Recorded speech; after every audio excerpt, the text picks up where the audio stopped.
Ce que vous allez découvrir dans cette vidéo, personne ne vous l'a jamais expliqué comme ça. Restez avec moi. Vous voyez, les grands hommes parlent toujours avec franchise. Ils parlent toujours avec honnêteté parce qu'ils parlent de ce que leur cœur sent. Ibrahim Traoré est jeune, il a la fougue de son âge, il a le patriotisme de Sankara, il a le patriotisme de tout le peuple burkinabé. C'est sur cette base qu'il a parlé pour, un mot que je trouve diplomatique, dénoncer certaines habitudes et certaines pratiques, même s'il y a un intrus là-bas qui se croyait obligé de répondre à son jeune frère. Traoré n'est pas ton jeune frère, parce que toi, tu es le porte-drapeau du colonialisme et Traoré est le porte-parole de ceux qui veulent libérer l'Afrique. Il n'avait pas le droit de répondre là-bas, chacun dit ce qu'il pense, ce qui le concerne, et non répondre, faire un dialogue entre chefs d'État.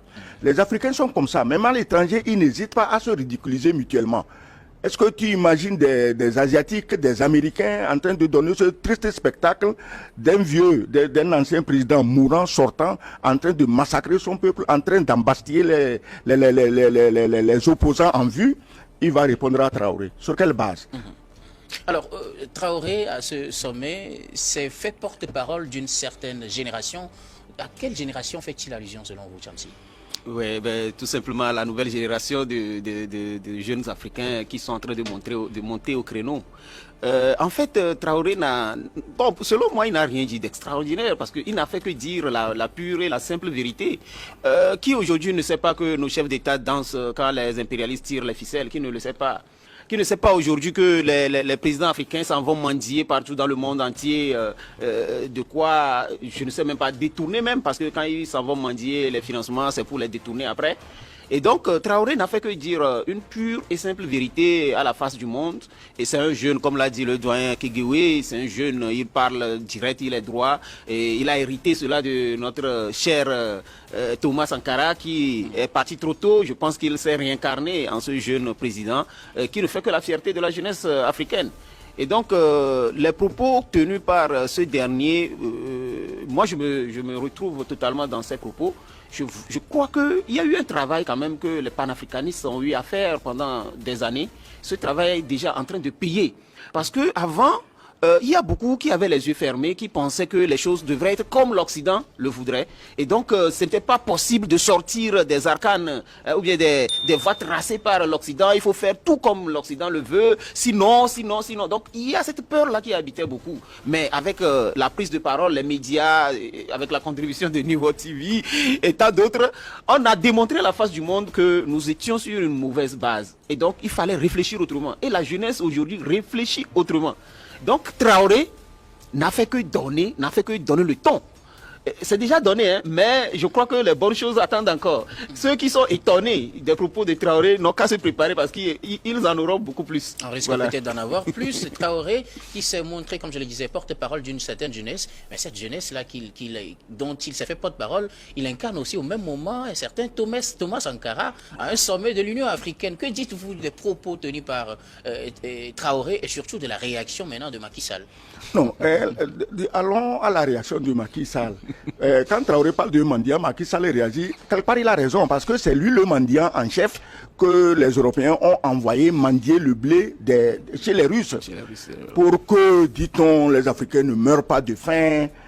Et sur 32 millions, je le répète aujourd'hui, sur 32 millions de tonnes de blé sortis d'Ukraine, à peine 1 million sont allés aux Africains qui risquaient de mourir de faim.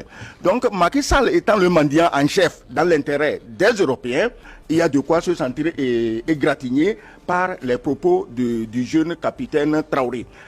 Traoré, comme il a dit ce que tout le monde sait. Je ne sais même pas pourquoi on devait s'en offusquer.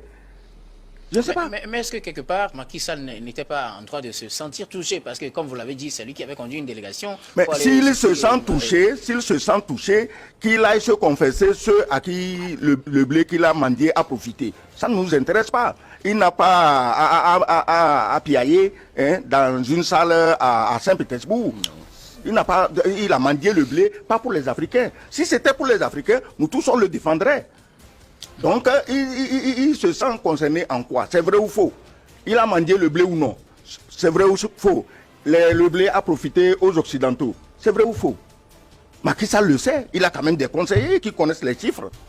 Il devait plutôt faire son mea culpa, dire à Saint-Pétersbourg que mais si je savais, je ne serais pas allé mendier le blé chez Poutine. Parce que ce blé, il n'a pas profité à mes frères africains. C'est vrai ou faux?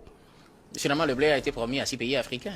Mais il a été promis, justement, si le blé de Macky Sall avait profité à ces pays, on n'en serait pas encore à leur promettre du blé gratuit. Le blé de Macky Sall n'est pas passé par là. Macky Sall doit faire son mea culpa. Et nous le prendrons au sérieux. On dira qu'au moins au départ, il était de bonne foi. Mais maintenant, il prouve qu'au départ, il n'était pas de bonne foi. Il savait que le blé ne viendrait jamais en Afrique, mais il est allé se livrer à des contorsions devant Poutine. C'est pas normal. Il ridiculise l'Afrique davantage. C'est pas normal. Ouais. Alors, oui, nous allons nous en tenir au ton. Avant de commencer, le capitaine présente ses excuses à ses aînés, qu'il sentait déjà qu'il serait peut-être blessé par ses propos. Et Macky Sall qui vient, qui parle à son jeune frère, à son cadet. Que dites-vous de ce jeu de ping-pong qu'ils nous ont offert à ce sommet? Bon, pour moi, Macky Sall s'est ridiculisé, comme le dit le doyen, parce qu'il n'avait pas à répondre d'abord à ça. Il pouvait s'abstenir, parce qu'un président qui se respecte, c'est-à-dire avec ce qui s'est passé tout récemment, où il est allé commander réellement ce blé-là, pendant que tout... Le thème, hein. Non, et pourtant c'est le terme. Quel terme on va utiliser maintenant? Il est allé commander le blé.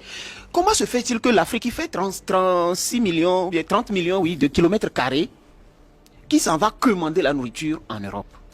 Même, vous avez vu le capitaine Ibrahim Traoré, il a remercié la Russie tout en disant que prochainement, oui, qu'ils ne reviennent plus en tant pour venir chercher encore de la nourriture, mais qu'ils reviennent en tant que des pays souverains qui s'autosuffisent alimentairement. Comment on peut dire qu'au XXIe siècle, c'est la Russie qui décide de donner telle quantité de blé à tel pays, telle quantité de blé à tel pays, telle quantité de blé à tel pays? Ça, c'est déjà humiliant pour notre continent. Et la jeunesse africaine, aujourd'hui, ne veut plus ça. Voilà pourquoi il y a beaucoup de propositions aujourd'hui pour réinventer le développement de l'Afrique. Parce que si nous voulons marcher, ne serait-ce que dans les voies tracées par l'Occident, nous ne serons jamais économiquement ni alimentairement autonomes. Nous serions toujours des larbins et à chaque fois qu'ils auront besoin de nous, ils vont nous faire danser. Imaginez aujourd'hui si l'Occident décide de bloquer l'arrivée du riz en Afrique, qu'est-ce qui va se passer? Puisque la majeure partie du riz que nous mangeons aujourd'hui vient de l'Asie, mais qui transite par la France et autres. Vous savez que le blé russe venait en Afrique avant, mais c'est la France qui achetait et nous revendait à 4 fois plus cher. Vous le saviez? Non. Et donc, quand la Russie décide d'offrir ne serait-ce que du blé aux Africains, normalement, nous, Africains, on devrait se sentir un peu gênés parce que la Russie ne fait que 17 millions de kilomètres carrés. L'Afrique a plus de terres cultivables alors que la Russie est envahie par la glace. Comment la Russie va nous nourrir? Et donc, Ibrahim Traoré est dans une logique. Il a dit au prochain forum que ce soit des pays autonomes sur le plan alimentaire qui viennent. Et Macky Sall, qui vient de faire, je ne sais pas, 12 ans, il est en train de boucler la 12e année de son mandat, il doit se sentir vraiment honteux de n'avoir pas pu faire quelque chose de concret. Quand je vois souvent nos chefs d'État faire leur bilan, montrer quelques routes qu'ils ont eu à construire en 10, 12, 13, 15 ans, quelques immeubles, on pense que le développement, c'est ça. Non, le développement, c'est pas ça. Le développement, c'est de donner à la population la capacité de vivre décemment, c'est de donner à la population la capacité d'être autonome, et ensuite le surplus peut aider à construire ces routes, à construire des immeubles, à faire des choses, et à se donner un certain train de vie. Il ne suffit pas de construire quelques routes alors que ta population meurt de faim pour que tu puisses t'applaudir pour dire oui, moi j'ai construit tel nombre de, comment on les appelle déjà, les ronds-points façon là. Les échangeurs, voilà, c'est ça même, c'est ça qui est à la mode. On prend des photos et puis on montre à la télé, on ne mange pas les échangeurs. Voilà. Donc, oui, ils sont quand même nécessaires. Ils sont quand même nécessaires, les échangeurs. Tant de développement selon lesquels il faut que l'agriculture nous autosuffise et dégage des surplus pour mieux construire. Je suis tout à fait d'accord. Mais en attendant, les échangeurs, les routes sont importants parce que sans ça, l'agriculture elle-même devient compliquée. Parce qu'il faut... il faut dégager, il faut vendre, transporter. Distribuer. Donc, moi, je crois que, bon, c'est vrai, mais c'est comme ça, mais les routes sont nécessaires. Écoutez bien. Le fait que les Africains dépendent encore sur le plan agricole de l'étranger, c'est voulu, c'est organisé. Ça, on le sait. On vous a dit de produire le café, le cacao. Combien de Togolais boivent le café le matin? Mon papa a produit du cacao toute sa vie. Il n'a jamais mangé du chocolat. Mais il produisait son manioc, son maïs qu'il mangeait. Donc on nous a orientés. C'est à nous maintenant de nous ressaisir. Voilà. On n'est pas obligé. Aujourd'hui, il y a des produits agricoles qui rapportent plus d'argent que le café et le cacao. Donc c'est à nous de nous réorienter. Et quand nous regardons autour de nous, je crois que dans beaucoup de pays, des efforts sérieux et sincères ont été engagés pour que l'agriculture prenne une autre tournure. Ok, on n'est pas là pour ça. On revient à notre jeune et brillant capitaine. J'ai vu depuis hier, je lis sur des réseaux des gens qui s'amusent à le vilipender, à le ridiculiser. Mais naturellement, comme je le dis toujours, ceux qui sont habitués à vivre grassement aux dépens des Africains, ils n'aiment pas entendre des gens comme ça qui risquent de réveiller les Africains. Donc, ceux-là, je leur reconnais leur souci de défendre leurs intérêts parce que Traoré défend les intérêts du peuple burkinabé et partant de tous les peuples esclaves de l'Afrique de l'Ouest francophone. Alors, que dire de ces propos, surtout de Traoré, jusqu'à ce qu'on revienne au prochain sommet? Il faudrait qu'on atteigne une certaine autosuffisance alimentaire, mais surtout pour les pays qui ne connaissent pas la guerre. Est-ce une tacle aux autres pays? Oui, mais il ne tacle personne, il dit la vérité toujours, il décrit la situation. Écoutez, la Russie donne le blé, d'accord? Mais comme disent les Chinois, il vaut mieux apprendre à quelqu'un à pêcher plutôt que de lui donner du poisson. La Russie donne du blé. Donc, elle nous donne le poisson, mais en même temps, la Russie donne les engrais, elle nous apprend à pêcher. Mais les engrais sont bloqués pour ne pas arriver en Afrique. C'est-à-dire qu'il y a des forces externes qui vont manœuvrer au maximum de leur capacité pour que les engrais n'arrivent jamais en Afrique, pour que les Africains soient toujours mendiants de la nourriture des autres pays. Même si le mot mendiant ne plaît pas à des gens, c'est la vérité. Donc, vous allez voir, c'est depuis les engrais russes sont déjà dans les planteaux où ils sont bloqués. Parce qu'on a dit qu'on va donner ça aux nègres. Mais eux, ils sont habitués à saigner les nègres. Ils sont habitués à les traiter comme des vaches hollandaises. Et voilà que quelqu'un veut leur donner cadeau pour qu'ils sortent de leur anémie qu'ils ont infligée à nos peuples, à nos populations depuis plus de 60 ans des Saint-Géry qu'on appelle indépendance. Donc, ils vont tout faire pour bloquer ces engrais, histoire de dire, ah, les Russes vous ont promis, vous n'avez rien eu. Mais je suis sûr que Macron, et je dis Macron, que Dieu me garde, que Poutine ait des volontés comme celle de Traoré, comment on l'appelle, Assimi Goïta, et bientôt du général Tiani, des volontés comme ça vont faire que vaille les engrais arriveront et nous irons au champ. Et la prochaine fois qu'on retournera à Saint-Pétersbourg, à Sochi ou ailleurs en Russie, on ira avec des cadeaux alimentaires pour Poutine et pour son peuple. Nous, les Africains que nous sommes, mais nous pouvons vendre beaucoup de nourriture en Russie, ne serait-ce que les fruits tropicaux. Ça fait au moins 150 millions de citoyens russes qui mangeraient bien nos bananes, nos oranges, nos mangues, tous les fruits. Aujourd'hui, c'est les Brésiliens qui en tirent le plus profit. Donc, les Africains doivent produire leur blé pour le prochain sommet Russie-Afrique, mais ils doivent arriver aussi avec leurs fruits parce que c'est des mangues, des oranges. Avec des mangues et des oranges pour donner au peuple russe qui n'en produit pas du fait de son climat. Voilà. Ouais, j'aimerais rebondir un tout petit peu sur la question en disant que déjà en 2010, la Russie dépendait fortement du blé français. Ouais.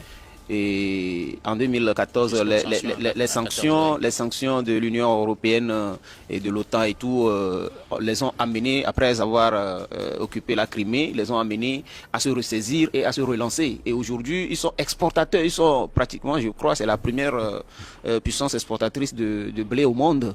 Et après, c'est l'Ukraine qui suit. Et donc, je pense que s'il y a la volonté politique, on peut faire quelque chose en Afrique. Et c'est ce que Ibrahim Traoré est en train de dire. Aujourd'hui, c'est vrai que les Occidentaux veulent nous maintenir dans cette dépendance à vie d'eux. Parce que moi, je dis souvent que nos pays en Afrique sont comme des enclos. Des enclos pour l'Occident où ils viennent déverser les produits gâtés. Vous voyez, les habits gâtés chez eux, là, qu'on appelle friperie, c'est chez nous, ils déversent. Les véhicules qui ont des dizaines d'années, des vingtaines d'années, qui ne sont plus utilisables, qui dégagent trop de gaz toxiques, on nous les envoie dans nos ports et tout. Et donc, pour eux, nous sommes un dépotoir. Mais s'il y a la volonté politique, avec cette jeunesse qui sait ce qu'elle cherche, je crois qu'on va remonter la pente. Et rapidement, les gens auront des vertiges. Choc total, hein? Like si t'es d'accord, commente ta réaction et abonne-toi directement si tu l'as pas encore fait. Active la cloche de notification parce que la prochaine va faire trembler l'Afrique entière. Info pointu, on lâche rien. À demain pour la suite.